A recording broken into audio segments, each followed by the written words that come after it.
ಮೇ 19ರಂದು ಕೊಡಗಿನ ದುಬಾರೆ ಆನೆ ಶಿಬಿರದಲ್ಲಿ ತಮಿಳುನಾಡಿನ ಪ್ರವಾಸಿಗರೊಬ್ಬರು ಮೃತಪಟ್ಟ ಘಟನೆ ನಡೆದ ಬಳಿಕ ರಾಜ್ಯ ಸರ್ಕಾರ ಇದೀಗ ಎಚ್ಚೆತ್ತುಕೊಂಡಿದೆ. ರಾಜ್ಯದ ಆನೆ ಶಿಬಿರಗಳು, ಸೆರೆಯಲ್ಲಿರುವ ಆನೆಗಳ ಕೇಂದ್ರಗಳು ಹಾಗೂ ಸಾರ್ವಜನಿಕ ವೀಕ್ಷಣಾ ಕೇಂದ್ರಗಳಿಗೆ ಕರ್ನಾಟಕ ಅರಣ್ಯ ಇಲಾಖೆ ಮೊದಲ ಬಾರಿಗೆ ಸಮಗ್ರ ಕರ್ನಾಟಕ ಆನೆ ಶಿಬಿರ ಸುರಕ್ಷತಾ ಪ್ರೋಟೋಕಾಲ್ ಅನ್ನು ಜಾರಿಗೆ ತಂದಿದೆ.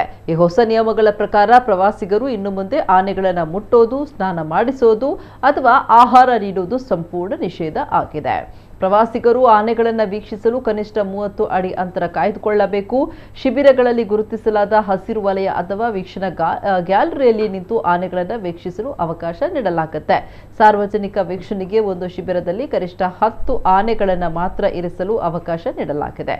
ಆನೆಗಳನ್ನು ವೀಕ್ಷಿಸಲು 20 ರಿಂದ 30 ನಿಮಿಷಗಳ ಕಾಲಾವಕಾಶ ನೀಡಲಾಗ್ತಾ ಇದೆ.